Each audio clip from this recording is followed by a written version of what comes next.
Freakiness is a part of life. Original Barman along with the two bad, wicked youths of rap. God have mercy, whoa.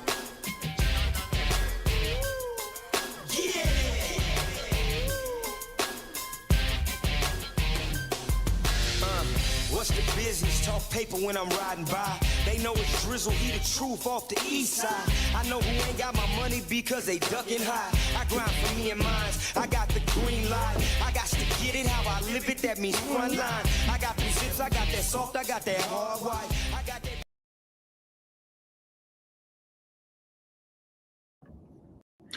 What's up, everyone? Welcome to the show. This is Gene. Of course, today we're going to be doing an open forum just like last time. So, geopolitics, realpolitik, philosophy, theology, culture, history, socioeconomics, and high finance are all the topics that you may or may not bring up in today's video. So, try to keep on topic per that, vis-a-vis those topics.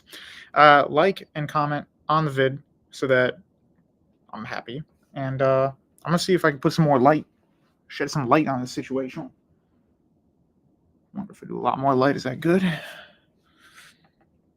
It's not bad. Anyway, maybe I'll increase the light here. Ooh, mama. Ooh. Look at me go. All right, so we're getting a bit of a crowd here. Got Molly Porium says, Ethan Fung declares his hatred of the Antichrist.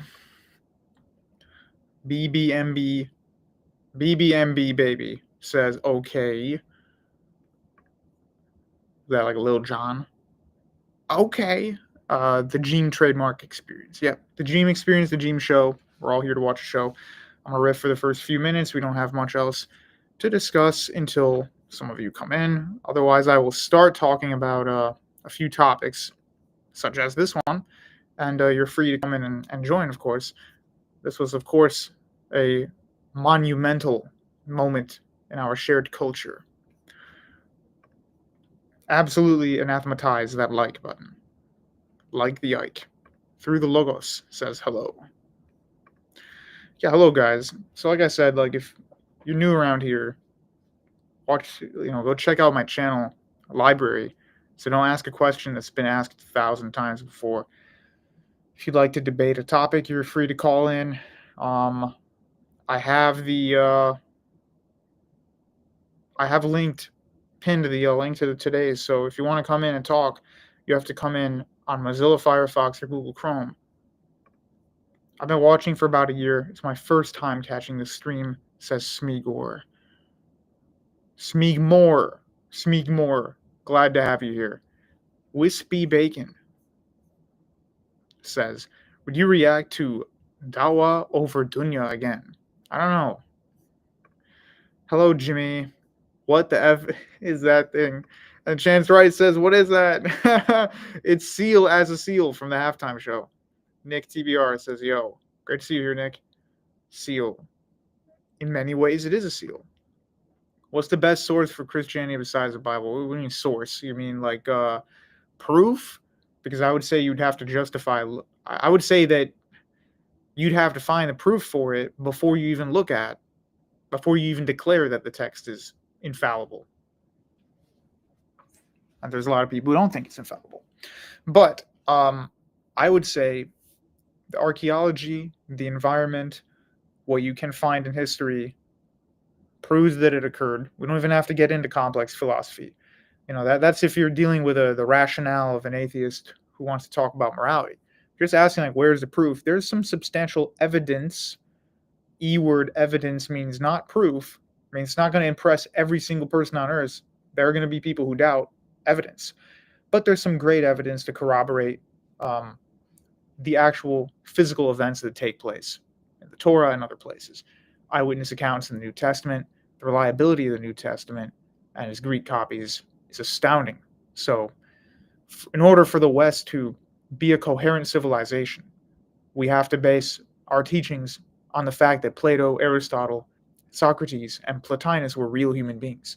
Because without them, none of the other advancements we've made into philosophy and society make any sense. So some of you new here, you're wondering, what's this dude talking about? Philosophy and science, you have a seal as a seal Mountain Dew commercial here. But I'm serious. So if someone asks you, what if I don't want to believe in this or that? You say, well, first of all, or what if I don't believe in the New Testament or the Bible or whatever? The reliability we have for it is an order of magnitude 12 times more reliable than the writings of Plato and Aristotle. We're comfortable to base the entirety of Western civilization on those two men. So if we can base the entirety of Western civilization on two men who are not reliable, whose works we don't have in their original, sometimes we have them 400 years after when they were supposedly written, and they may have been doctored by people who are not Plato and Aristotle. For all we know, there was no real Plato, and it's just a bunch of guys saying they were Plato. That's how little evidence we have for these people. We know that there's a figure referred to as Plato. Do we know, is that one human being or was it five? And they all happen to agree on the same philosophy. There's no proof. But yet we've based all of Western society on that. So if that can be the case and we don't topple that house of cards, then I would say you definitely have a very compelling case for Scripture itself. You have the corroborating archaeology, and then you have the comments it makes on humanity, which other philosophies don't have. And so even though I have my fair share of problems with people who call themselves Augustinian full stop, because the writings of Augustine are not infallible, and he made some monstrous, and I mean monstrous, errors metaphysically. But I'm really not a fan of City of God. I don't know why that is like the coolest book ever. Some people on Twitter, it's not. But anyway, his writings on the nature of mankind and stuff are good, and they're accepted in the Orthodox Church. And his comments on that, he's getting from the Old Testament and the New Testament, particularly Jeremiah, Paul's writings, Job, and a variety of other places, and the legal language that's found therein.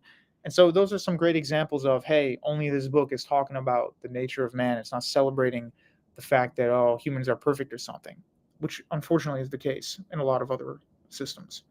Why are you using that font? Don't know.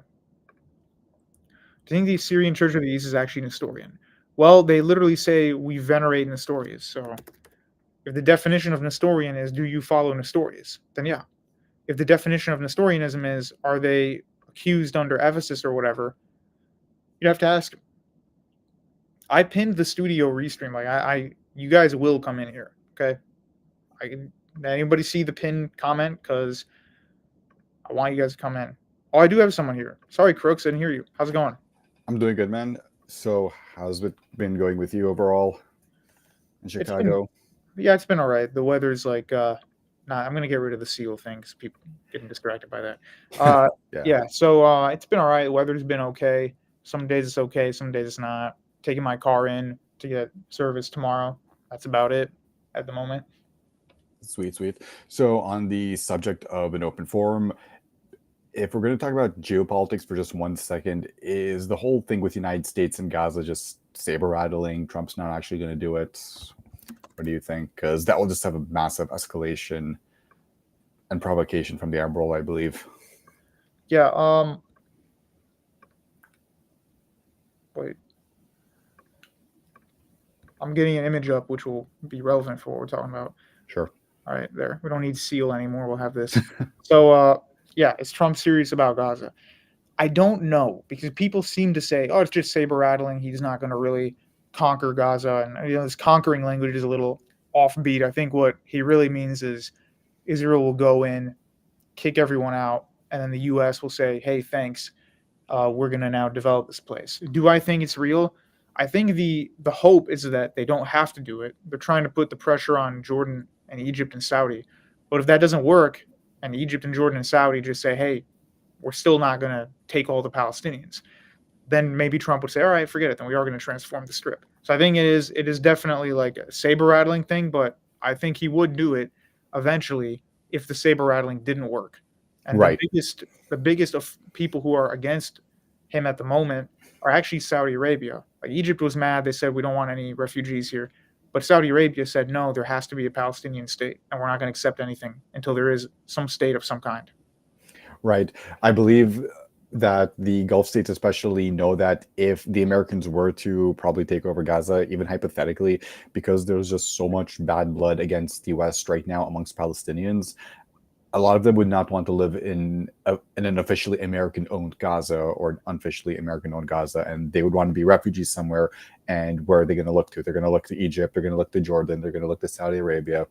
as we've discussed, even if all these people are Arabs and they're mostly Muslim, they are still their own individual nation and group at the end of the day. And we saw this when Palestinians attempted to go next door over to Lebanon, their hypothetically closest cousins. And I just think that overall, however, it could create a bit of an interesting, I don't know if it could be a point of tension, but it could complicate things for Israel if the Americans entrench themselves in Gaza and suddenly they want to make it their own. They could get in the way of a lot of Israeli nationalism, because why are we having these goyim in our land? Goyim. Yeah, but the thing is, what's funny, and no, there's not a Discord. Sorry. Let me answer his other question. What book should I get to discuss biblical anthropology? George Stanley Faber. Just remember those 3 words. George Stanley Faber has a great book on the post-Noahic flood time. Definitely. I think we did a stream. Crook and I were looking at that together.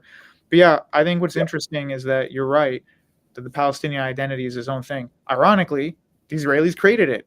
If they didn't show up, there wouldn't be they would just be fine saying, okay, whatever, we're Transjordanians. But they were Israelis who walked up and literally created the very martyr complex, which, it's real. It is a real complex.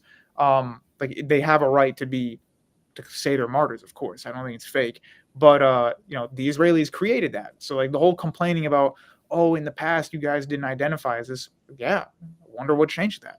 Maybe exactly. You guys showing up changed that. So I mean, when you look at it the way I see it, it's, we have these ancient southern Canaanite people. They're living in this area. Some people decide to become religiously Jews. Some people decide to be Christians. Some people decide to be Muslims. Yeah, a bunch of them have to leave during the Roman period, but up until the 20th century, they're effectively thinking, okay, we're effectively the same nation. Yeah, we have different religions, but is it any different in how the Lebanese have Christians, Shias, Sunnis? And now suddenly with Zionism coming in the 19th century and early 20th century, they're proclaiming, oh my God, we have a new nation, a new identity forming, and that's just throwing an entire wrench in the machine. Well, the thing is that there are, people are going to dab on me and go, oh, you're being a Muslimine apologist. But the truth is, there were a lot of cities and areas, not whole countries, but cities and certain cosmopolitan areas where there was a huge Jewish population, and they always got on fine for the most part with the rest of the Muslims and stuff. And so the creation of Israel, the problem is not Jews living in the Holy Land. That would be fine, if it was, balanced and steady, slow immigration and stuff and didn't upset everything. But the Ashkenazis, after World War II, they just really said, no, we're going to carve out a state, and it's going to be just for us, and we're not going to, move to the Ottoman Empire. It's not like what happened at the end of Al-Andalus when all the Spaniard Jews went to the Ottoman Empire. They were just a drop in the bucket. But when they showed up, they inadvertently created the mess of what's going on with Palestine. And so the whole identity is we're the people who got the land stolen from. It's a very different identity than Lebanon and Syria. So and what they will often attempt to do is just attempt to deny there's any connection from Palestinians, both Christian Palestinians and Muslim Palestinians, and the relation to the ancient Israelites. Yes, the labels change, but at the end of the day, there is technically a line. I will be blunt and say Palestinian Christians tend in their genetics to be the most consistent, but that's only because if you know anything about Eastern Christians, as Jim and I can attest to, we tend to marry hyper-specifically within our own sects. Like a Maronite Lebanese will very rarely marry a Melkite up until recently. An Armenian Catholic and an Armenian Orthodox can marry, such as my mom and dad, but they both consider themselves Armenian Christians, so that one's a little weird. But in the standards of a Maronite villager, you'd be a mutt, basically. Exactly. But no, the reason for that, guys, is historically, unless you were part of the military or you were a wandering merchant or something, I will answer the super chats. Sorry, Jay Swavey and Luke, I will answer these in 1 second. Yeah, unless you were part of the military or you had a reason to travel, most people stayed within 10 villages. They didn't see most of the rest of the world for the most part. So especially in mountainous areas, deserts is different. You're constantly on the move, flat areas, but Lebanon is a very mountainous area. And so it was uncommon for Lebanese to see other people really. And so they just kind of married within their own. So like the Jews, ironically, you can identify who's Lebanese and who's not by genetics alone. But, what's also interesting is that it wasn't just a pan-Christian thing. The Maronites didn't necessarily get along with the Greek Orthodox that well, to be honest. And they accuse the Greek Orthodox of like taking the Muslim side a lot of the times, which is interesting. Up until like the late 1800s, they always accused the Orthodox of you're on the side of the Muslims because you don't want to carve out a state with us. So that's also interesting to look at. But with the Yeah. Palestinian thing, you can explain it like this: like Palestinians, both Christian and Muslim, but particularly the Muslims, are the ones, the descendants of the Israelites who stayed behind. Some of them are also, there are some tribes from Arabia who moved to the Yeah. Palestinian area, but not everyone is. And they mix with a few people here and there, but they're basically still Israelite for the most part. And then the Jews are the same people who left and married Roman era Italians. Yeah. Everyone thinks it's like Germans. They didn't marry Slavs, guys. When they were in Poland and Germany, they lived in ghettos. They didn't marry Germans and Slavs. They just married Italians right after the destruction of the temple. And so Ashkenazi DNA is like half Italian, half Semitic. Exactly. And again, when I talk about DNA and stuff, Jim and I aren't trying to do a weirdo ultranationalist thing. It's just a fact that in the East, your mom and dad are very more particular about who you marry, but even then it's a very hyper specific thing. It's not the whole, oh, if you're white you can't marry an Asian thing. It's more like, oh, if you're a Melkite Syrian Christian, you are going to marry another Melkite Syrian Christian. It can't be Right. Yeah, and it's a Melkite Catholic Syrian Christian. It can't be a Melkite Orthodox Syrian Christian. What, are you crazy? Even Greeks, I think, are like that to an extent, but I think Greeks are a bit more lenient with Orthodox Catholic nowadays. Yeah, well, the Maybe. thing is, like, people think, okay, like Middle Eastern Christians tend to get along because it's been a rough century, but before and even during periods of Islam, they had issues with each other, and so the Christians weren't like starving to death all the time and like, oh, we need to band together. A lot of times they'd be like, hey, I don't like you guys because you're like not in communion with me. So the Copts, up until like 30 years ago, did not consider Assyrians to be Christians because it said they're Nestorians, they're pagans, they're not even part of Christianity at all. So they're still, the Christians were not powerless. Like there's many periods of time, even in Egypt, when they're like 10% of the population, where they would have a serious say in matters in the region. So that's Exactly. another thing to remember. Let me Exactly. answer this real quick. Jay Swavey 17, super chat $4.99 US. Thank you very much. It says, if the Bible's infallible, why does it teach a flat Earth? I would say that, and that's a great question. So I would just say that you can get that reading from it. And without getting further into that topic, because the topics today are geopolitics and philosophy and whatever else, not astronomy. But without getting further into that, I honestly, and I'm not taking a side here, but I honestly think you probably could make a compelling case for that. But I really don't want to get into that can of worms because it attracts all kind of weirdos to the channel. Thank you for the super chat. Sorry if that was a non-answer. You can read that into it, but at the same time, I think the way Moses and everyone else wrote the books of the Old Testament, it's in a very vague manner. So just because it says, the earth is held up by, the four corners of the world, that doesn't have to be completely literal. Yeah, That's it's right so there. weird. Yeah, it's so weird, Jim. If I can put my take on this, when the Bible tries to be poetic, they hold it to more scrutiny than a normal text when it's being poetic, Yeah, definitely. Luke, super chat, another $4.99 USD. Thank you. So my boy Gene, thanks for the stream whilst I'm under the weather. Well, thank you very much. And yeah, I would say there's a lot of parts where I wouldn't say it's not agnostic. It does take a position, but it's vague enough to allow for some nuance. Exactly. So and also, the same people who get upset about the flat earth stuff don't get upset about other examples in the scripture where there's like the earth is mentioned. So I think it's the event with Korah and Exodus when the idolaters at the golden calf are exposed and they're defeated, and God cracks the earth open into them and they literally fall into the place of death. So it's not like they go into like Jimmy Neutron's brain. Like they fall into it, Brain blast. on the earth, according to Moses. Yeah, and just so I could wrap up this topic, because I'm pretty sure if this is viewed out of context by Muslim and Jewish Palestinians, they might think, the only reason why Muslim and Jewish DNA is less consistent is because for Muslims, when those ancient Israelites converted and whatever to Islam, it's not that much of a big of a deal now if they marry, say, a North African or a Lebanese or a Gulf era Muslim. So that's why their DNA might be a bit more mixed. But generally, the patrilineal line tends to be very consistently Palestinian, ancient Israelite, Hebrew. And again, for the Jewish people, the ones who didn't leave and they stayed there, yes, in theory, their DNA would also be very ancient Israelite. But they would also marry into the Ashkenazi Jews who are coming back, the Sephardic Jews who are coming back from North Africa. So that's why also Jewish DNA might show a little less, because for them, yeah, they can be strict about Jews marrying Jews, but at that point, it was basically an idea that, okay, yeah, I'm an Israeli Palestinian Jew living consistently in the land, but this guy, I also consider him Jewish if he's coming from the Russian Empire, probably has some Italian Balkan blood in him. So it might show less ancient Israelite on the map, but that's why I say it's the brother war.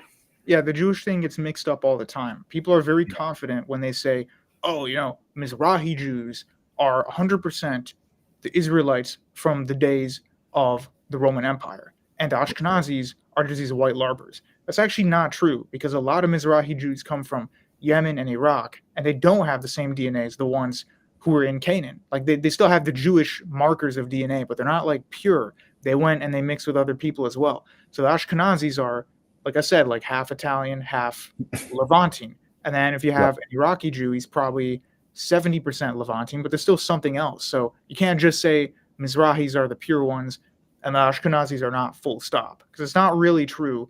And yeah, I think that's it. Let me answer a couple questions real quick.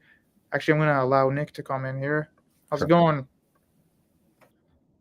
What's up? Hey, what's up, man? Long time no talk. Yeah. Been going well.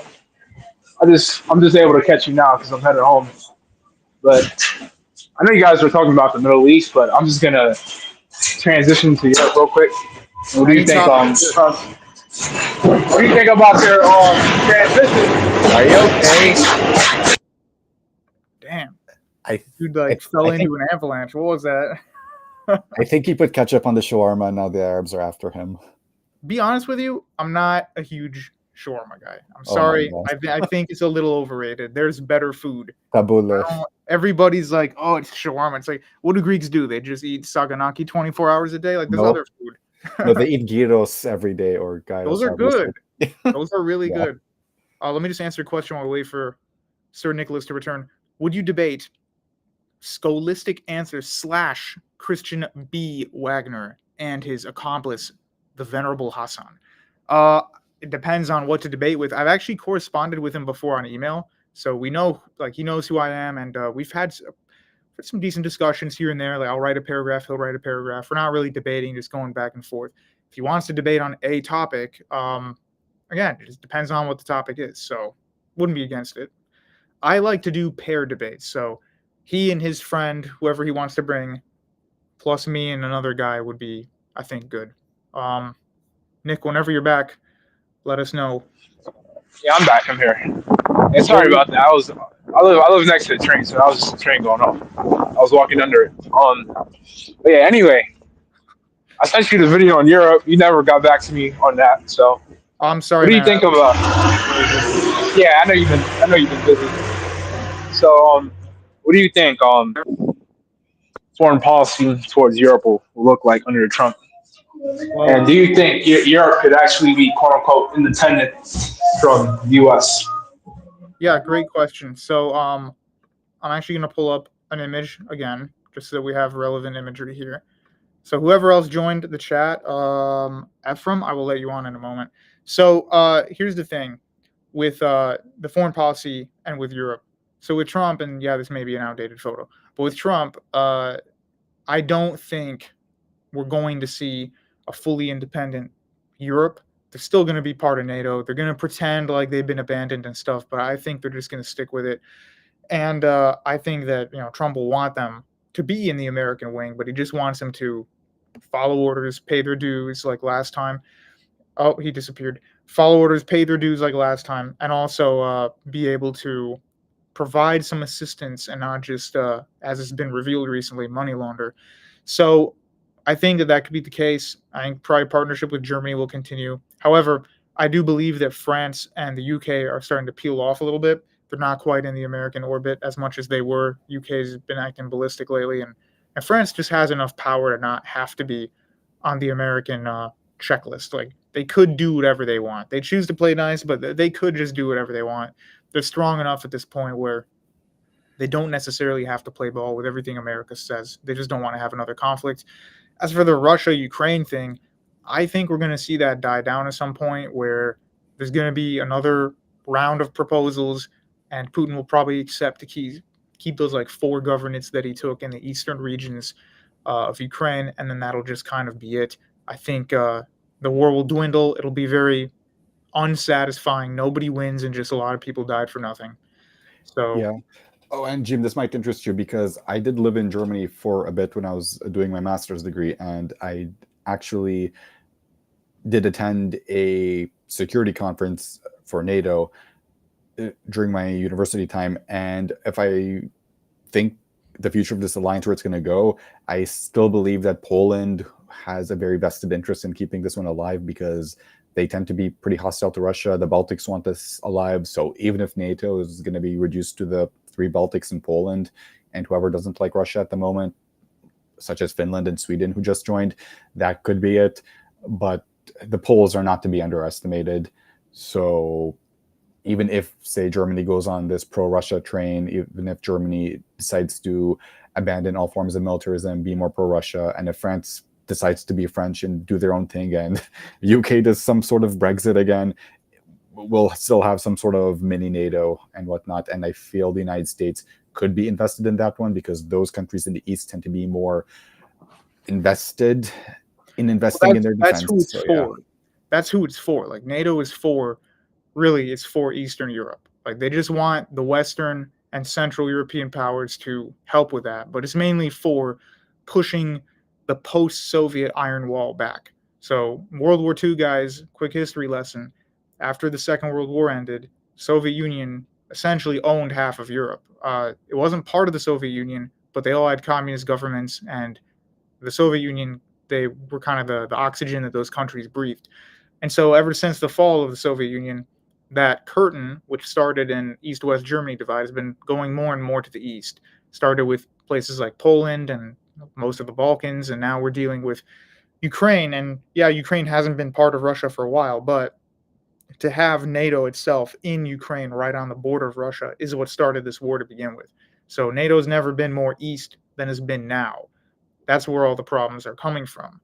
Let me see. I think someone else joined. Ephraim, welcome. How's it going?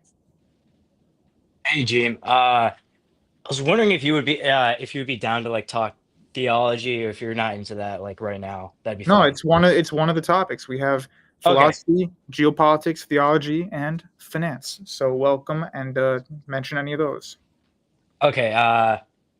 Yeah, real quick. What is your thoughts on the whole like toll houses thing? Because like for my part, it's all like uh it seems to be like more of the churches from Eastern Europe turn to be like pro toll houses, and then when it comes to like more Mediterranean uh countries like Greece, like the Church of Greece, it's sort of just like deny toll houses.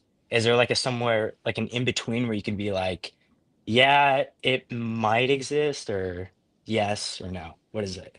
Yeah, I think that you said it right there. Give me 1 second to just pull up an image.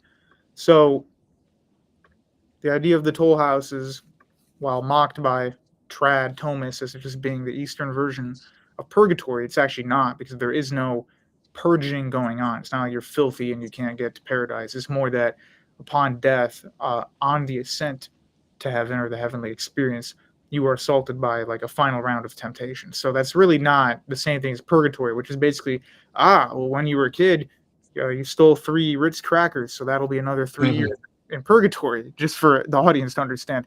From what I've seen, you are correct that it is more common to be believed amongst people of the Far East in Orthodoxy. So Russia, Ukraine, etc., they tend to believe in it more. I have seen some Greeks say that they believe in it. I know that Boyan from, what's his name, Bible Illustrated, does not believe in them. He's Serbian. So some Slavs don't believe in it. I think this is not one of those things where you are dogmatically commanded either way, because nobody's been anathematized over it. I think it's really just kind of a ponderment based on the sayings of the saints. And if it is real and you didn't believe in it, well, I guess you'll have to deal with it. And if it's not real and you did believe in it, then you won't have to deal with it. I don't think this is one of those like as important as the Nicene Creed or something like that, if that's what you're asking. Mhm. Yeah. Yeah, and then one more question. You've talked about in like some of your videos uh that pertain to like the Jewish like practice observances about how like the kingdom of Aksum, which I think is Ethiopia. Correct me Yep. if I'm wrong. Uh Historically, would you you would use the word Abyssinia because people used Mhm. Ethiopia to mean India and Yemen. So just if you don't Mm. see the word Ethiopia, it usually means Abyssinia. But yes, go ahead. Yeah, do you know like what's like up with us Ethiopians? Because it's like we don't necessarily look like a lot of Africans because we kind of look like we have some Semitic DNA, and there's parts of Ethiopia where they're literally Jews. Uh, What is and that? then there's parts, The Beta Israel? Is that what they're yeah, called? Yeah. Okay. yeah. Like, what's the history of like Judaism in Ethiopia? Yeah. Well, just let me pull something up for Ethiopia. That's a great question. Um, I just like to have images up here. So this is a highly detailed map.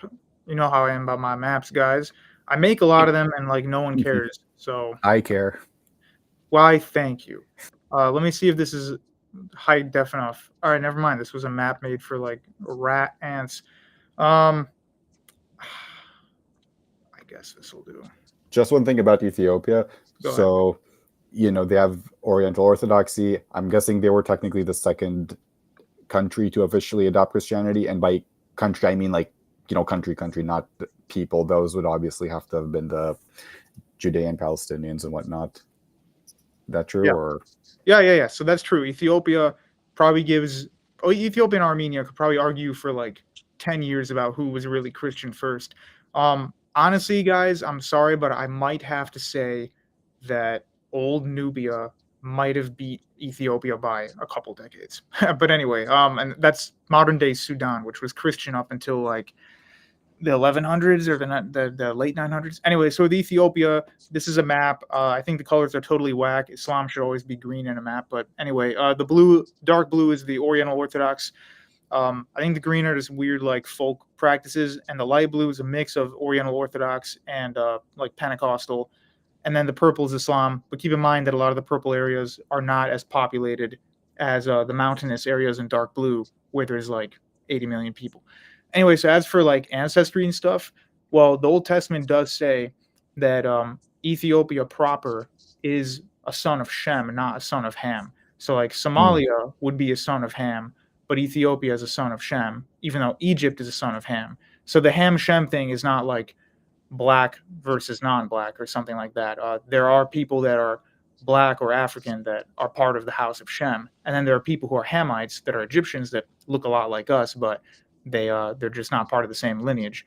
So as for the ancestry thing, I've seen it go both ways. Some people say, oh, actually Arabia has ancestry from Ethiopia and not the other way around. What do you think of that? Mm, that's interesting. I guess I just didn't really think about it that way. I've understood that there's like a history of like a group of Ethiopians like migrating out of Ethiopia, I think, and into the Middle East and North African areas and sort of intermixing with the peoples. And after being there and being intermixed, they came back to Ethiopia and then bringing that DNA with them. And I think that would be the Habesha people.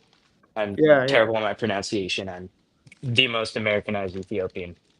Who's that guy who's the really American? Not he's not American. He's like Swedish. He's a big food guy, and he's also Ethiopian, but he doesn't speak the language either. I forgot his name.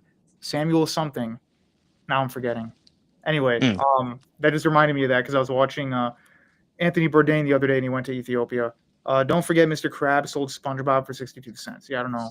I don't know how that's relevant, but yeah, I think that could be a reason for it. I just know that there's been a lot of interplay between the Horn of Africa and the Arabian Peninsula. Like here's the old Axum War. with Yemen, which by the way is Mm. actually in my fiction books. I'm sure you guys will enjoy that. You know, I believe both Ethiopians and Yemenis claim the Queen of Sheba was one of them, but isn't the truth just that when you look at Aksum and Yemen, the people tended to mix a lot together, so truth somewhere in the middle? Well, that's because linguistically there's a miscommunication, because the word Ethiopia in the Bible sometimes means Sudan, aka Nubia, sometimes it means Ethiopia or Abyssinia, and then sometimes India is used for Yemen. So people fight about that because the words that people used in Greek changed all the time. But Ethiopia is a really interesting thing to look at, because people think it's like this, oh, it's this like forgotten nation, but it's got a huge population. Like they're the 100%. majority. Yeah, they're the majority of the Oriental Orthodox, so it's not Yep. something to ignore.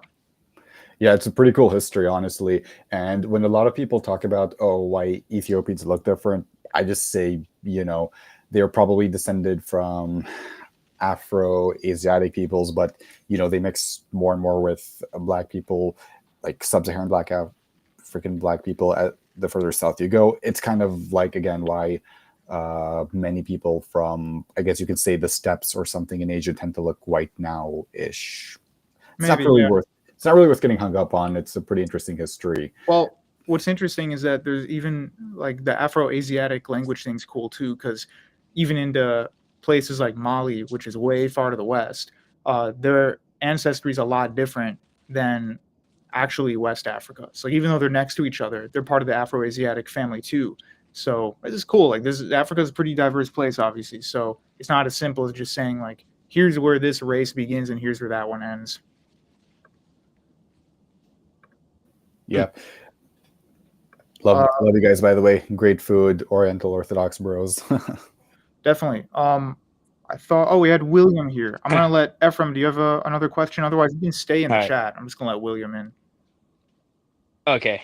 Yeah, I just had one more question. So like on your video on the Sabbath observance, would it be that for Orthodox Christians we would observe the Sabbath but not like rest on it?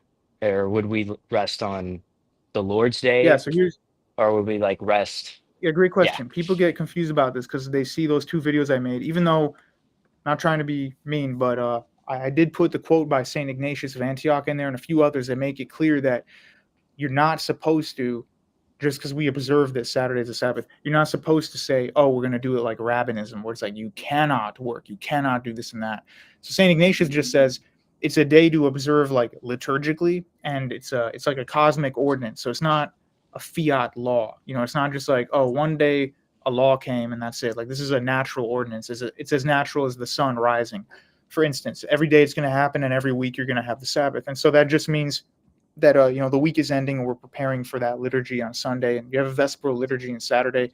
I know that in the Tewahedo churches, they have very long Vesper liturgies leading up to Sunday one. Yeah. Like some of them are all night. They're renowned for that. So that's how you would observe it. It's not like, oh man, I can't turn on the lights. Like we don't believe in that nonsense. All right.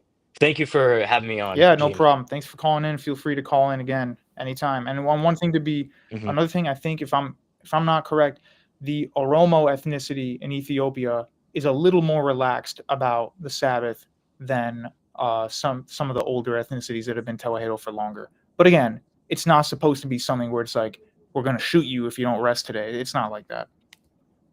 Yeah. Okay. All right. Thank you so much. Yeah, no Good problem. having you. Thanks for calling in. William, what's up? Hey, James, how you doing? I'm doing good. How's your day? Nice. Oh, it's well, it's stressful. It's personal, but Christ is Lord. We're gonna get through it.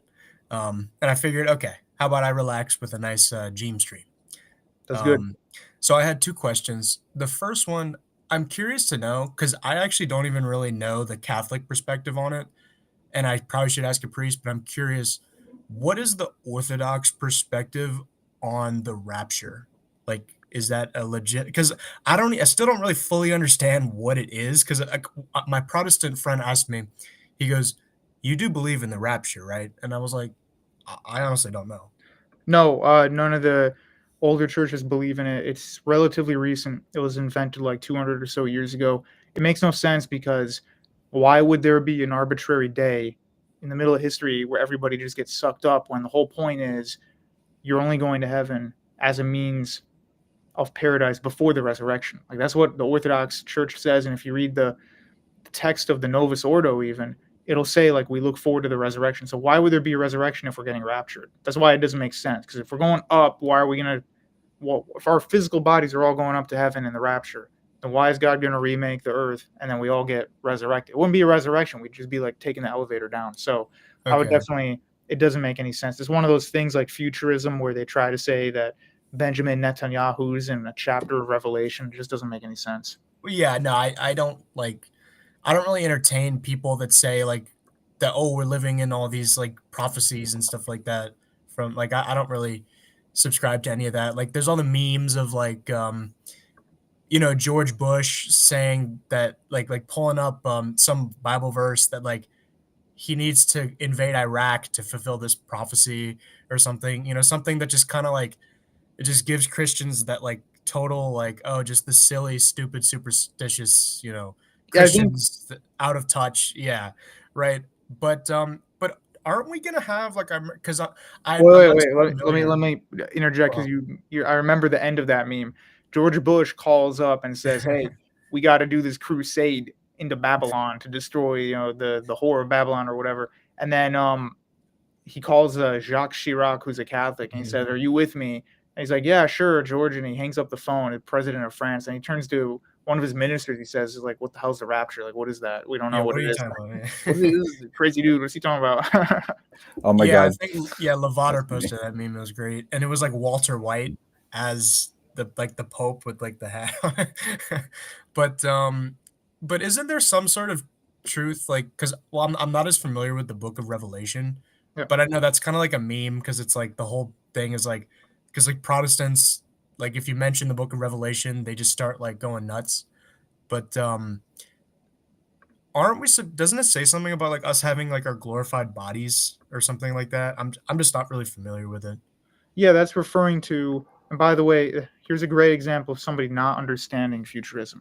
So the freak, we don't believe in futurism, so we don't think that stuff is talking about the future 5,000 years after Isaiah wrote it. So you're allowed to believe on this channel historicism or partial preterism. That's about it. Full preterism makes no sense, and a futurism makes no sense either. And they're not condoned by the majority of the churches. So we don't think every time you flip open the book in the Bible, oh, I got the good book here. Let me flip it open to my prophecy. Hey, wait a minute. This happened today at Subway when I was eating. It's like this has nothing to do with you. This is stuff that's from a long time ago. But what are you saying about the glorified bodies? Again, that's referring primarily to the resurrection because they ask Christ in the gospel. They tell him, will there be marriage in the resurrection? They're trying to trip him up. Like, if we have bodies, are people going to be getting married? And what if Oh somebody yeah. has been married 3 times? What do they do? And his answer is just that the body you have is not going to be the same as you have now. And life will be different, but you'll be alive. You'll be having everlasting life. Yeah, and there's supposed to be a certain period of tribulation, right? Yeah, but that's not like, oh man, we gotta, we're gonna be part of the rapture. Which tribulation are you talking about? Because like when it mentions, the sky will go black and the city will Uh-huh. be desolate. That stuff's all just talking about the destruction of the temple, which does happen.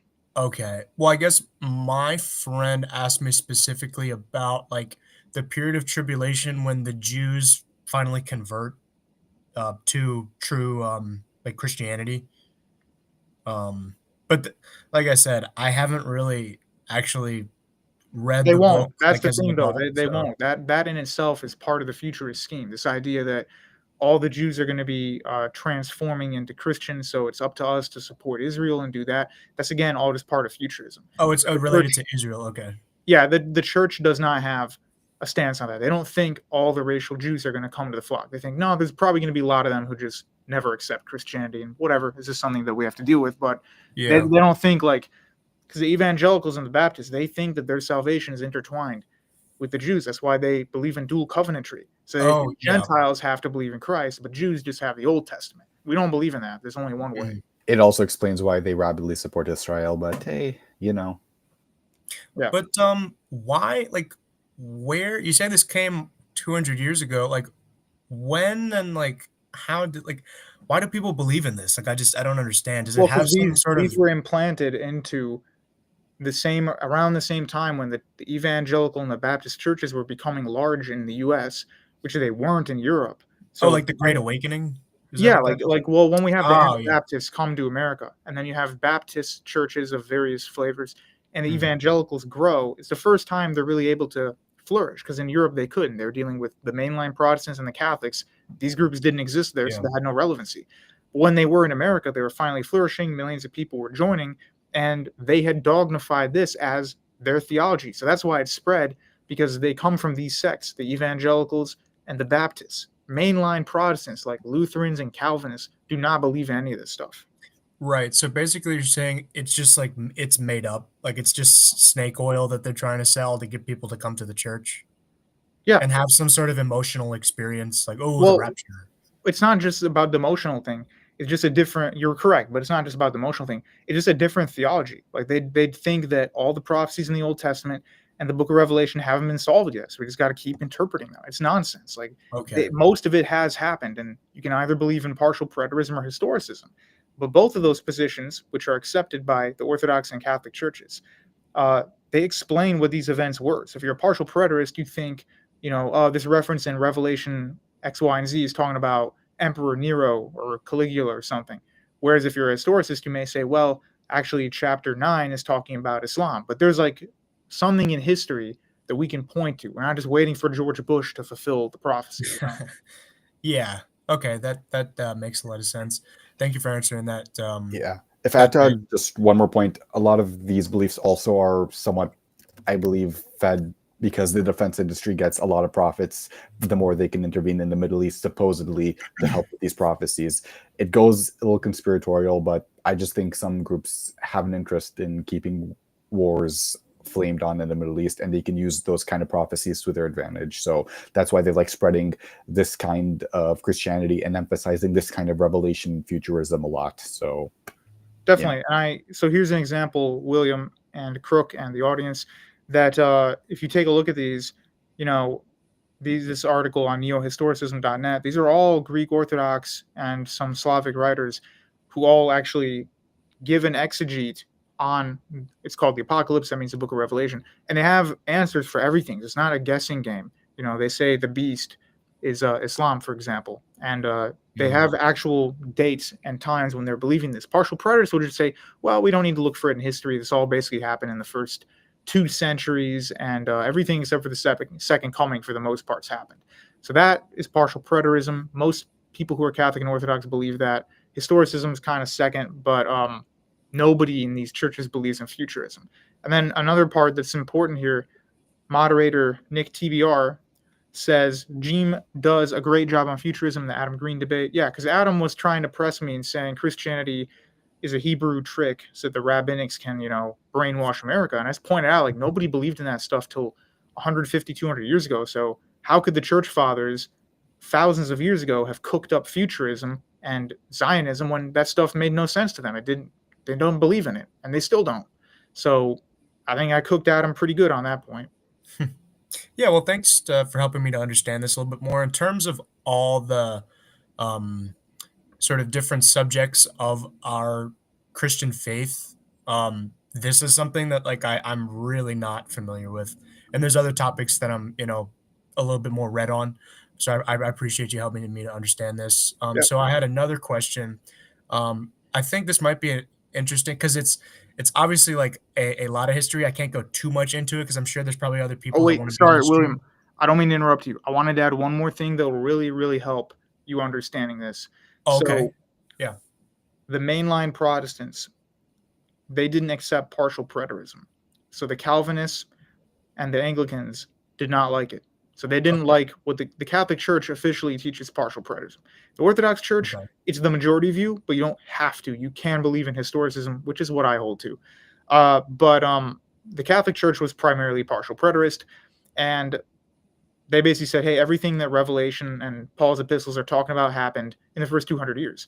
And the mainline Protestants, they said no, because if you look at this historically, we can say that this Antichrist figure didn't show up in the first 200 years. Because if he didn't, that means he would be around today. Who could that be?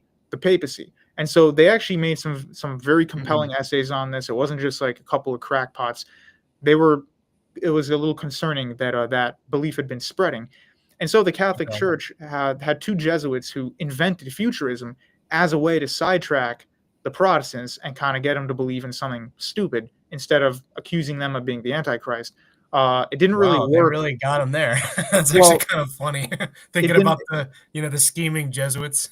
Well, that's the thing. Like, it didn't work on the Calvinists, but the Calvinists are not a serious threat to anybody anymore. Whereas the evangelicals and the Baptists, who are the largest religion in this country, coincidentally believe in it. So I would say it's pretty successful counter-reformation. I guess I have yes, no, and as a Catholic, that's a great source of pride of like the intellectualism and just the really great theological works that came out from like Saint Robert Bellarmine and plenty of other saints. But I guess as like an extension question, can you subscribe to like kind of a little bit of both historicism and the what's the preterism? Partial preterism, yeah. Yeah, Sorry, can you kind of have a little bit of both, I guess? I mean, you could, but I don't like to do. Well, I don't like to cherry pick and stuff. So Okay. the historicist method is this is what it is. Historicist method is that some stuff happened in the first 2 centuries, but then other stuff happened throughout time. So when Revelation describes like the fifth trumpet and stuff, that could be in the 600s or 700s, but the first trumpet could be in 100 AD, right after the Christian church is growing, right? Whereas partial preterism believes, no, 98% of it happened in the first 200 years. So the difference between those two, they're very similar, but the difference is just the historicists say it continued for quite a long time. It describes like the 1,000 years after Christianity begins. Whereas the partial preterists would just say, no, it just describes the early church period. Yeah, no, and I think actually that might be related to sort of like the mindset and like Western civilization of just like the how you can see like the seeds might have been planted. This is just kind of like my educated guess, like because you could see like a lot of Christians and like Western Christians and the way they grasp God, like they can't fathom that God. I mean, I know there's no more like revelation, but the concept of like God, like it's related to like the deism of like God is like he was here, but he's not really here anymore, and we're just kind of living in like history is over, and now we can just there's just nothing's gonna happen anymore. Well, that's a very big problem. The whole history is over. That's really actually is. not entirely based on futurism stuff. It's also based on or partial preterism. It's also based on Meister Eckhart and Teilhard de Chardin and a few other writers. De Chardin did the whole transhumanism thing, but he also agreed with this. Meister Eckhart basically believed that history was unfolding in 3 different ages. So he said the age of the Father was the Old Testament. The age of the Son was the New Testament up until like I don't know, the 1500s or something, and then the age of the Holy Spirit is everything after that. So he basically thought like the world changed, humans changed, like what was acceptable 2,000 years ago is not acceptable now. Major problem. We obviously don't believe in that. Yeah, speaking of those like goofy analogies with the Father, Son, and Holy Spirit, I remember like a Muslim told me that Judaism is the Father, Christianity is the Son, and Islam, we're the Holy Spirit. And I'm like, well, you don't even believe in the Trinity. And he's like, well, and I'm like, no, I don't know what you mean, because that doesn't make any sense. Yeah, we're the Hindus and you're the Buddhists, but we're not Hindus and we're not Buddhists. It's like just talking nonsense. But yes. If a Muslim told you that, he would get in so much trouble in a Muslim country for saying that. Yeah, they would. No, I love like the Muslim bingo of like that, and like my other famous like the one that like every time I hear it, like I just kind of facepalm is always like there's no sects of Islam, Yeah, that's kind of dumb. There are definitely sects. There is most definitely. But Gene, the other question I had is like, are you familiar at all with the history of Middle Eastern immigration to Latin America? Somewhat. I'm not like the master, but I do understand some of it. Yeah.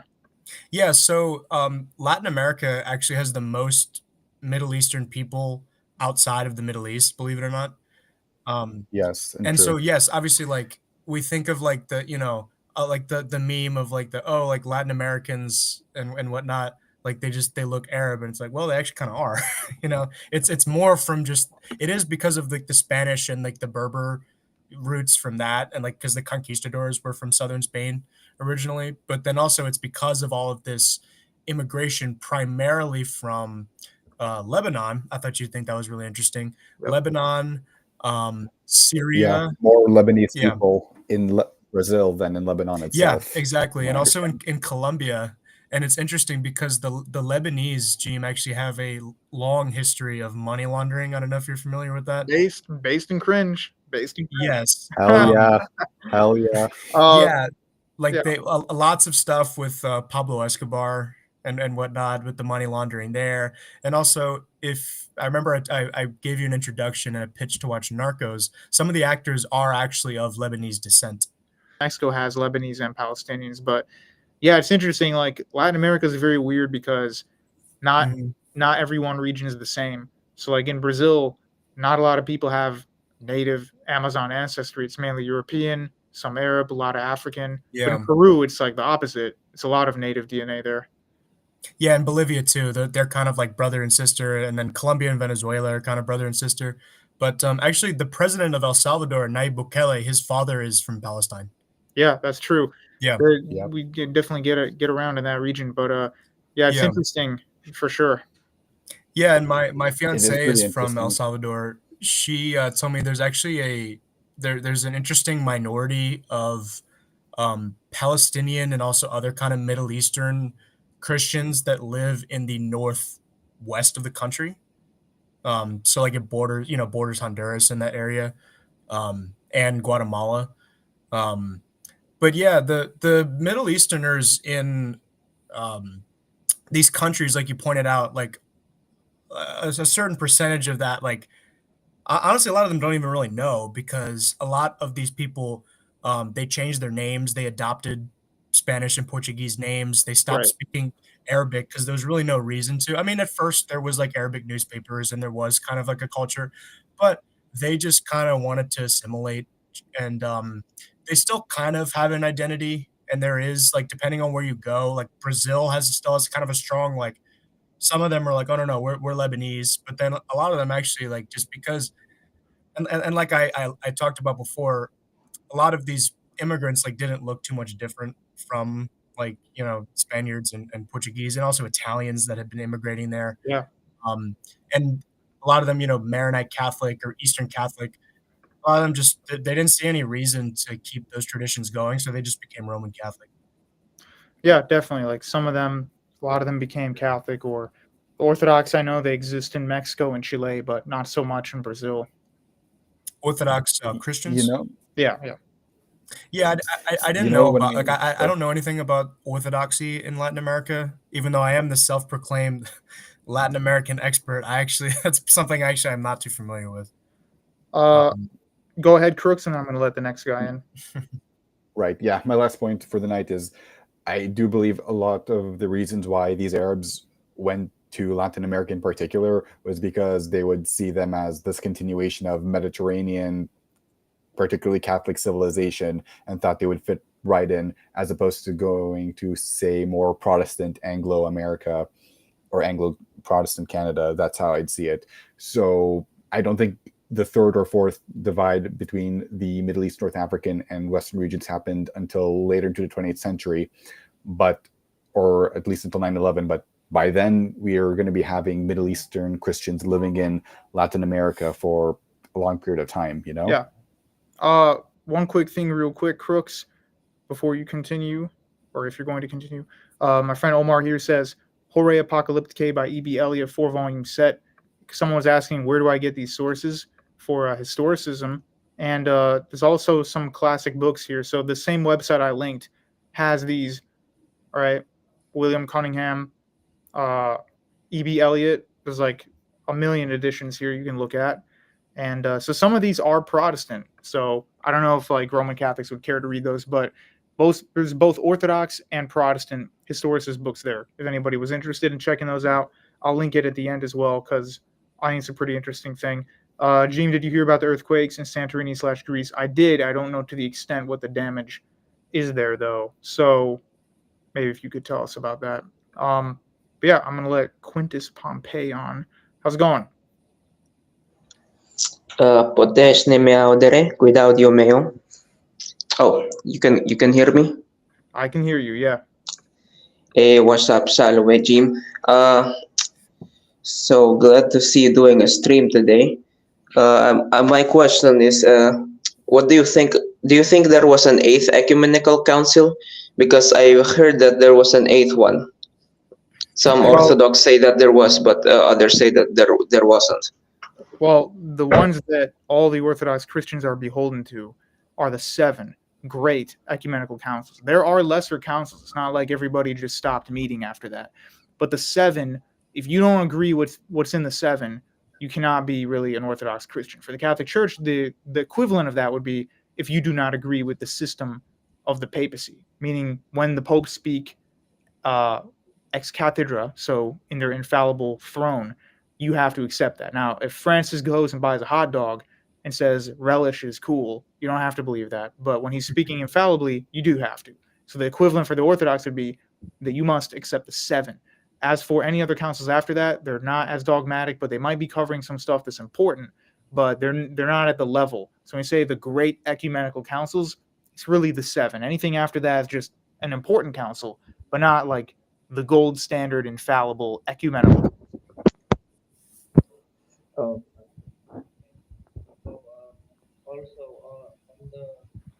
I can't hear you. Hold on. Hello? Yeah, Hello, can you hear me? Oh yeah, yeah, okay. yeah. So I've heard a few arguments against your wait, the quotes from the saints you used to justify tribal morality, like the one about love your personal enemies, hate the enemies of God. But I've heard some arguments that when the saints are saying hate the enemies of God, these are referring to demons and the Satan. Yeah, well, here's what's interesting about that. They do differentiate between either. So when you have Saint Philaret of Moscow saying fight the enemies of the motherland, that's clearly not demons because he's talking about the Tatars and the Mongols. Now again, enemies of God does not mean anybody who just happens to not be a fellow Orthodox. So it's not like, oh, that guy over there is a Oriental Orthodox, I have to go, slay him. It's not like that. I've explained a lot of times to people. Enemies means people who are actually physically making an effort to be against your tradition. So if they're against the Orthodox Church, as in trying to fight it and destroy it, they are your enemy. If they're doing whatever they're doing and minding their own business in Alaska, it's not really your concern. You know what I mean? Like there's nothing wrong with people doing what they're doing in different parts of the world as long as they're not doing stuff that's against our morality and that's pure evil. So I would just say most of the arguments of people who say that, they haven't read all of the quotes because a lot of them very seriously are talking about human beings. I think it's Saint Basil himself says that, yeah, I'll give you the exact citation right now, actually. So just give me 1 second. Okay.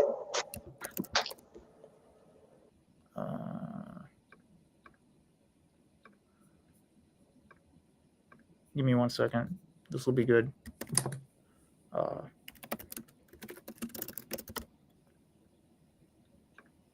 Okay, let me find the page. I have it here in my book. Okay, here it is. St. Gregory of Nyssa, sorry, not St. Basil, says, I for my part maintain that to hate the enemies of God is lawful, and that such a hatred pleases the master. So is he talking about demons or not? Let's find out. By enemies, I mean those who in every way deny the glory of the master, whether the Jews or those who are manifestly idolaters, or those who thought Arius' teaching and make an idol of the creature. And so they take up again the Jewish error. So he says Judaism and Arianism are the enemies of God. So that's not demons. That is an example of groups of real life people who he thinks are against the church. So that's it. That's the citation. You guys still hear me? My internet went out for a second. Oh, sorry. Yeah, what were you saying? Do Muslims or like Islam, are they one of the enemies of God? When they're against the church, yeah. But like a guy in Mozambique who doesn't know or care about what you're doing and is not involved, not really. But like if the Turks are invading Constantinople, then definitely. And if they deny Christ, again, definitely. Yeah, because I remember in the homily in a mass, the priest mentioned some of the enemies of God. He explained where the communists, the Freemasons, and the Gnostics are like the big three. But I don't know if that's like in a particular order or if those three are more so than others. But I just thought to myself, I'm pretty sure like the Muslims and Islam would be on that list. And also, he also mentioned the Nazis. They're also one of the big enemies of God. Yeah, definitely. Let's call them Nat socks because sometimes the filter can Oh yeah, like that. I'm sorry. No, This no isn't problem. because on my podcast, like I don't have as many like views or subscribers, so I just don't really like No, care. that's fine. If you say it But once, it's not a big deal. But if we keep repeating it, but yeah, no, those would definitely be the Gnostics are a very early enemy. Like Mhm. they're in the New Testament. Like they doesn't use the word Gnostic, but the types of people that St. Paul and St. Peter are attacking are Gnostic. So people miss that. They Oh think yeah, it's all just about the Jews and stuff. It's not. The Gnostics are a serious threat that's being mentioned in that text. yeah, no, and the Gnostics have this just like annoying way of subverting people's kind of conceptions of the Christian faith itself, right? And how they're actually the real Christians, and the mean, evil, ugly Pope, and the Catholics that, oh look, you see, they don't have beards, they're not brown, they're not actually, they don't have any relation to any of this actual like Hebrew roots stuff, you know. So like just it's just these weird, annoying, like undermining tactics. And also the thing about Gnosticism, like in terms of how I view it, just given my sort of, I've read about what I've listened to from talks from Catholic priests. I've even listened to Orthodox priests talk about it. I've listened to Jay Dyer and other people talk about it. And I think like the three main reasons why Gnosticism is like, in my opinion, the religion of the devil is because like it's very undefinable and it's, you know, very fluid. It kind of lurks in the shadows, And right? it does something that's contrary to the whole scriptural text, which is saying that the material world is like stupid and that we're Yeah, ghosts and stuff. I mean, which is that's false. Like that is yeah. fundamentally false because creation, God made it. And you cannot say that something that God made is inherently evil and wrong. Yeah, do you see Um, this guy here? Like he's trying to leave the material world to go into like the upper realm and the cosmic universe. He I doesn't thought like that the was trees Dante and the for a sun. second. Should be. I'm joking. But let Oh, me get Quintus in I here. love Dante. Quintus, welcome back. Oh, yes, I'm back. I got disconnected for a second there. Right. So, I think I got most of your answer. I just got caught off at the end. But like, do Carthaginians fall under that category of enemies of God? The Carthage. Well, yeah, because they were practicing the burning of you know who's and you know what's to a satanic god. So yeah, they can't possibly be godly people. But then again, the pagan Romans would also, you know, they get redeemed because they accept Christianity. And to be fair, Mm. the people in the Carthage area become Catholic as well later in a point of time. So once you start following the proper God, then you know you're no longer an enemy. You can't hang on to something from a while ago. But the pagan Carthaginians definitely they were. And if I Okay. just want to add something, the Marcionites, as well as some of this early enemy of God following the wrong God thing, a lot of Christians today in particular legitimately believe there are two gods, this mean one in the Old Testament and this nice one in the New Testament. But that's one of the earliest and oldest heresies. So if you're going to follow God, you're following the God of the Old Testament and the New Testament because he's the same guy. So, Yeah. you know. So I think Marcionism and Gnosticism go hand in hand. You're not going to be like a Marcionite tough guy. Like you're going to be a Marcionite who ends up believing kind of the same stuff. Like you're going to say, oh, the material world's not that good, and the Old Testament stuff's all evil, and it's a demiurge, and they just end up agreeing in a lot of the same stuff.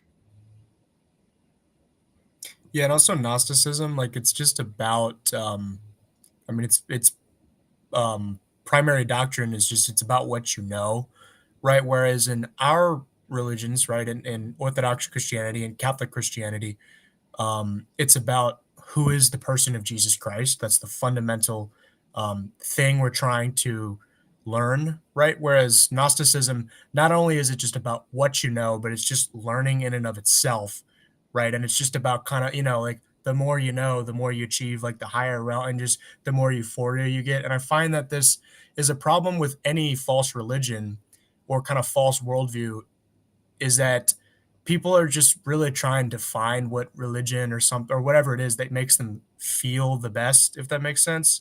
And obviously, how a religion makes you feel is irrelevant to whether or not it's true or false.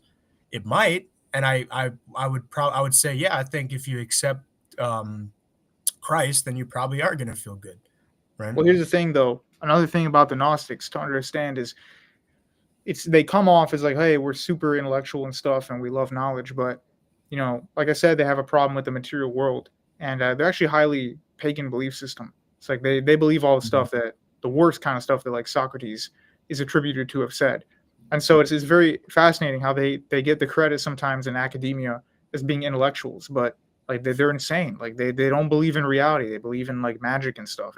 They don't believe in normal, real, like an empiricist scientist would hate Gnosticism. They don't do that. But yeah, I think that we've answered the question there pretty good. Anybody else want to join? Because I'm going to log in probably 10-15 minutes. So if anyone's new here, click the pinned comment. I have the invite open. You can ask whatever you want at this point because we're kind of near the end. But yeah, I think we covered a lot. We covered Trump, Gaza, a few geopolitical things, Europe. There are a few theological questions asked, eschatology, and now we're talking about Gnostics and stuff. I have other streams where I discuss like the error of Gnosticism and a few other ones. Like we did one on the Kabbalah. I don't know if that's still on my channel, to be honest. I think that one got a little too much heat for YouTube, but maybe I'll put it on Rumble or something. I don't know. We'll see. If I had to add one more thing about the Gnostics, always talk about the material world being a prison. A lot of the times it's just a human that's probably making you feel imprisoned. It's not because of this weird ass demiurge. That's why a lot of people become Gnostics, usually from their own lack of self-fulfillment, thinking there's something supernatural and spiritual keeping them down, and odds are it's probably a bad economic policy or something. Yeah, like or some of the stuff that St. Augustine gets wrong, because he's not infallible, is because he used to be a Manichaean, so he still has a very dualistic understanding of metaphysics. But yeah, so guys, Quintus, thanks for calling in. I'm just going to kick you so I have room for other people because there's a few people trying to join. But thank you very much. And let's see here. Nick wants to pop in. Hello, how's it going? So I just have one question. Do you? What is that question? So when Plotinus says, here we go. He's back. He's back. So how do we make our soul more beautiful so we can see the first beauty? Is that rhetorical, or are you going to give me some of that smack wisdom from old Pluto here? I'm asking you. How do we make ourselves more beautiful? Our soul more beautiful, so we can have knowledge of the first beauty. Oh, well, if it was just ourselves, I would say to jump out of your body, because he was very ashamed of the flesh. How do you make your souls more beautiful? Pretty sure he would say you have to align yourself to the values of the good. Well, what are you going to say?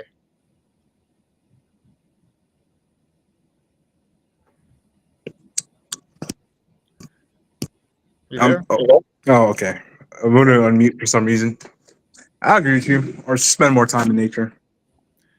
Yeah, I think you. Well, the thing is, like, that naturalism stuff that comes about in the Enlightenment, where they're like, oh, nature is this cruel goddess and she doesn't care about you, but we have to like link ourselves to nature and ascend past the filth of urban civilization. That stuff all comes from like a revival of Neoplatonism. That's in the book I recommend for this classroom. But yeah, I just love how the picture of Plotinus is always ahead. He's always like floating in space.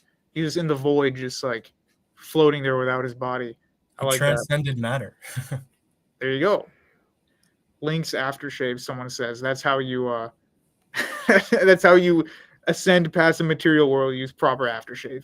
So if they had aftershave in Alexandria, then Plotinus might not have written anything, and then the world would be different.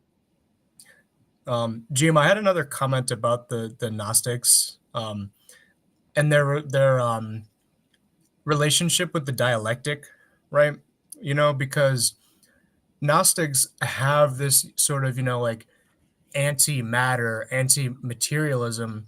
Yep. But when you actually like meet Gnostics and you talk to Gnostics and you see their lifestyle, it's actually quite the opposite of that. And they're actually like the most materialistic people you could possibly think of, right? Like it's kind of like the guru con man kind of problem where it's like Right. Well, this. that's yeah. So basically, that's the problem of metaphysics alone cannot solve anything, because if you say the material world and the soul are 100% against one another, well, you could say that means we can't do anything material in order to preserve our soul, or you could say that means we can do whatever the hell we want because it doesn't impact our soul. So either way, like the dialectic doesn't solve anything, and that's where communism comes from too. So Marxism comes from Hegelian metaphysics, and that's all just basically saying we are at odds with the nature of this world. Like, it's the exact same stuff. So that's why the understanding Gnosticism is so important, because people think this is some long dead thing, but it actually impacted all of these modern belief systems that people have today. It's just important to understand it.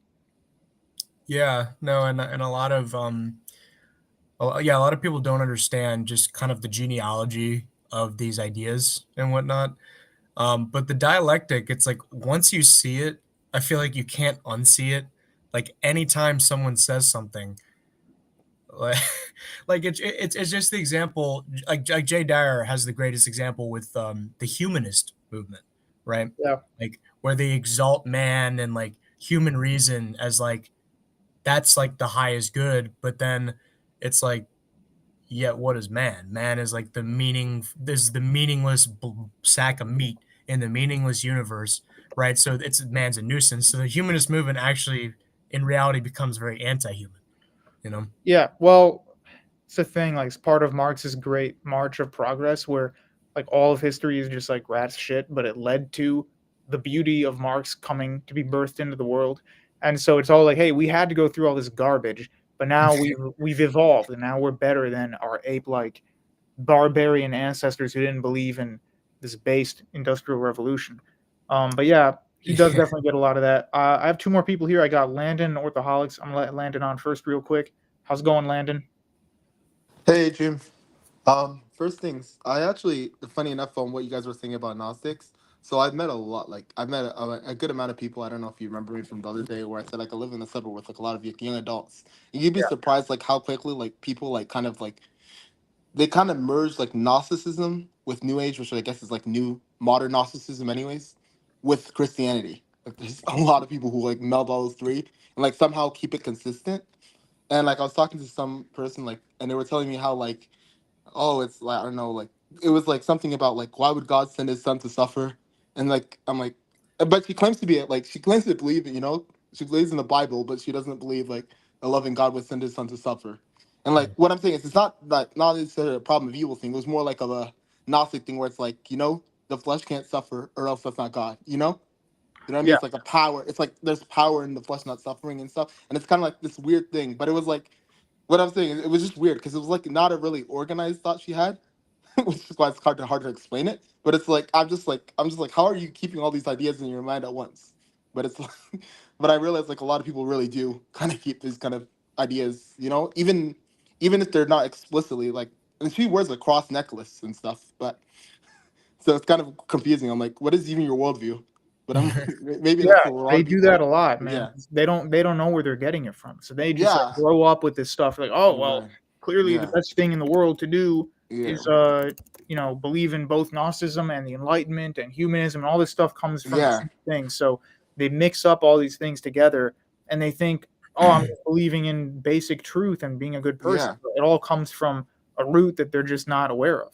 yeah. But what I'm just confused about is like what's with the cross necklace and all. Like it's like it's like weird. It's like I'm like it's like you're a Christian, but like then you don't believe the central story of the Christianity is like important, or it's Well, like I think a or at lot of least like a good people. God would do it. So I'm like, why are you wearing a cross necklace? And like it was very confusing to me. It was just like I again, I'm agree. very I think confused. really, yeah, I think really what they're doing is they like the very outer shell of the Christian message, like the most basic, shallow version of Christianity. God loves You you. can, yeah, you can like combine. They want the God of love, and they want to mix it with all the other stuff, and so they Yeah. don't actually care about what any of this stuff really teaches.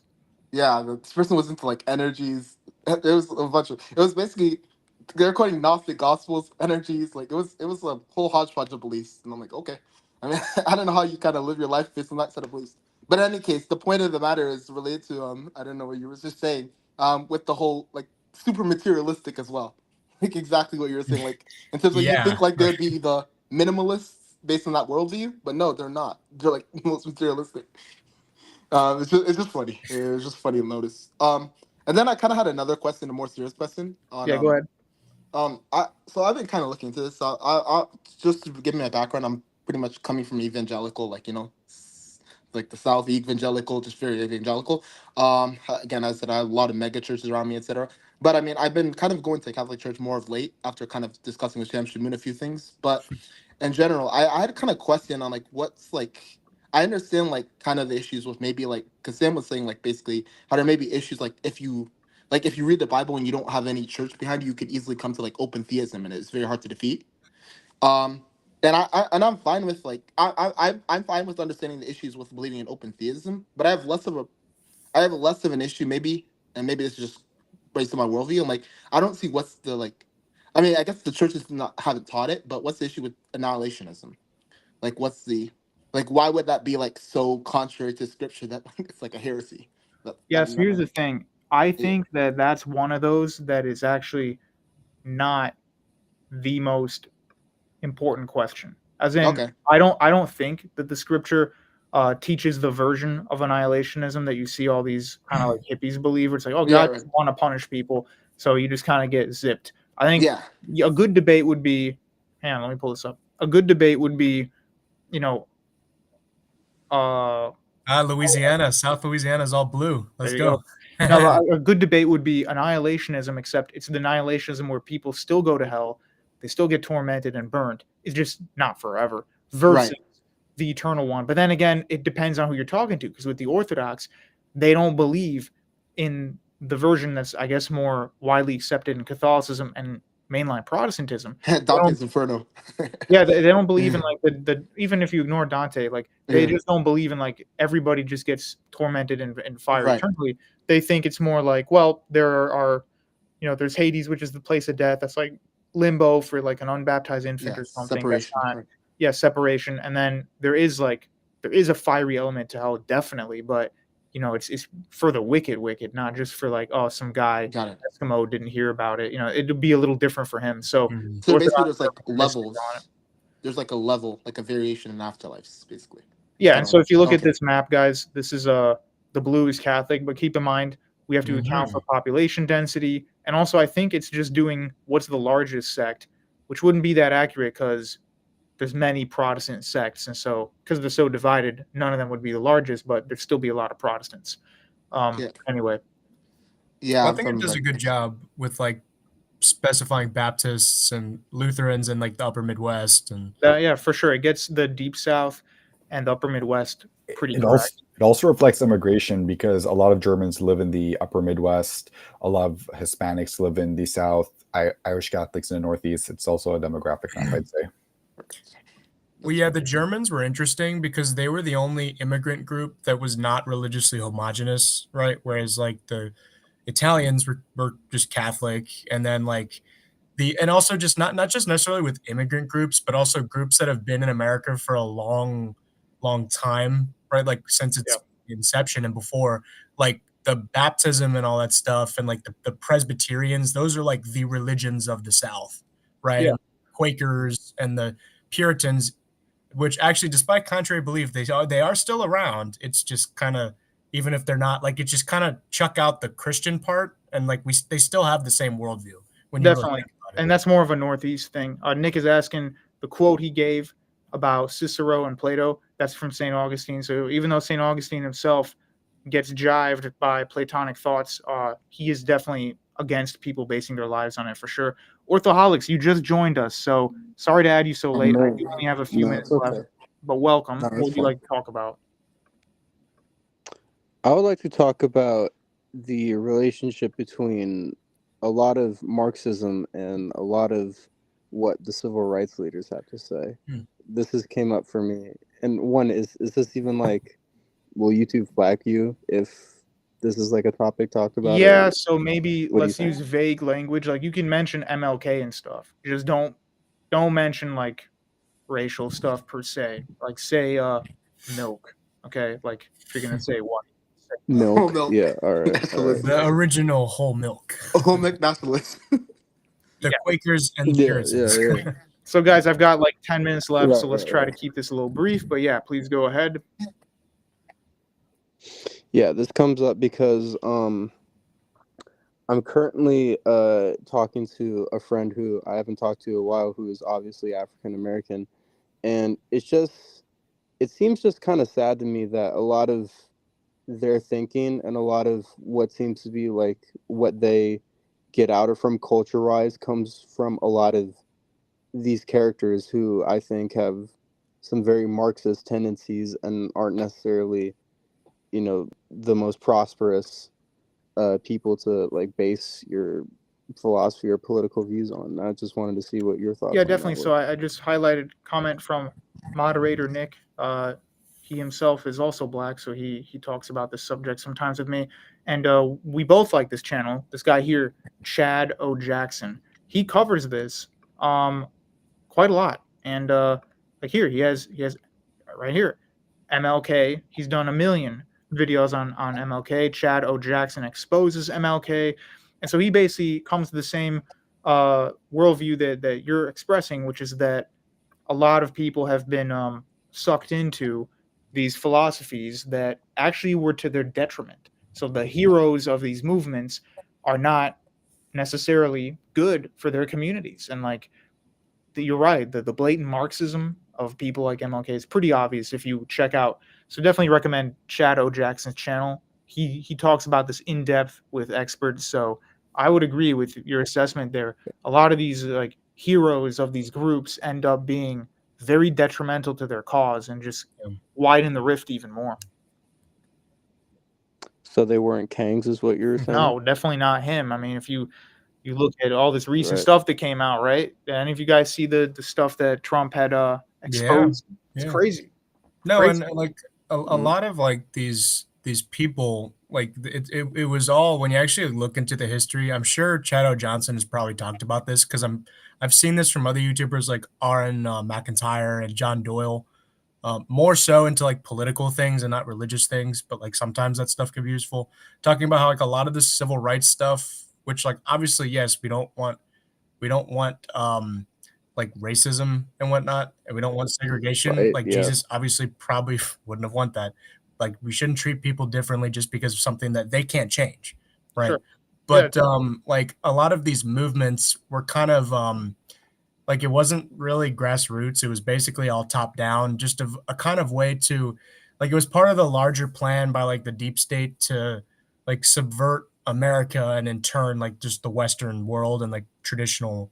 Well, I mean, obviously, I'm not saying that like I don't subscribe to the whole like the 1950s was like that was like peak like base trad. Like obviously Peak, yeah, the peak seeds had already been history. planted Trad. for like the Yeah, that's cringe fine. to Yeah. come, and there was already a lot of cringe going on then.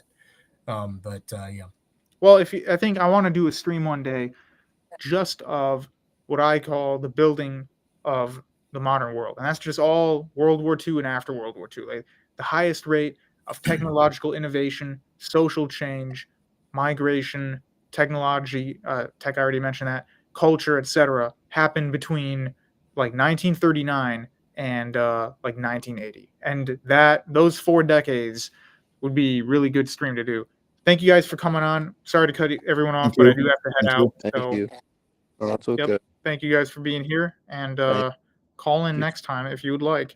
Let me get rid of this weirdo Gnostic eyeball thing. So if you're here for the first time, or if you're somewhat new to the channel in whatever respect, please remember to like, comment, and subscribe. You can leave a comment now that the video's done. Live chat won't be available once I end the stream. Furthermore, check out my library of materials if you're wondering where I'm getting all this stuff on Gnosticism from. I have a whole playlist. Check out the history playlist and the Theology and Philosophy podcast, where we discuss Gnosticism, Platonism, Marxism, etc., and a variety of other topics. For the reading list, I recommend, as always, Arthur Herman's The Cave and the Light. I'm adding a new book to the whole class repertoire, which would be William Addeney's The Greek and Eastern Churches. Pretty good book. I don't agree with him with everything he wrote, but it's a good book nonetheless. And buy my book, The Misunderstood Bible, 2nd edition, and my fiction book, which is coming out pretty soon. We've got a last-minute super chat from Luke, $2.99 super sticker. Thank you very much for all the help, Luke. You're always here giving great help.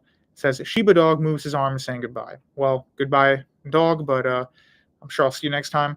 But definitely, thank you all for coming here, and thank you for those who called in. As usual, we had 2 or 3 people in the chat who wanted to talk trash, and they wouldn't come in.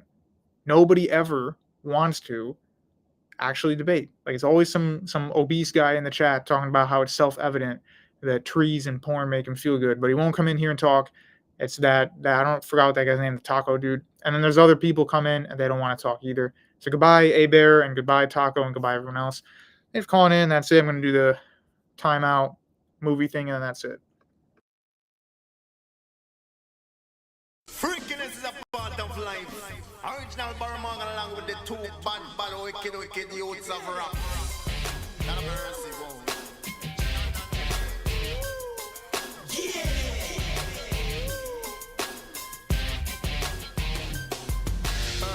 What's the business? Talk paper when I'm riding by. They know it's drizzle, he the truth off the east side. I know who ain't got my money because they ducking high. I grind for me and mine. I got the green light. I got to get it how I live it. That means front line. I got them zips, I got that soft, I got that hard white.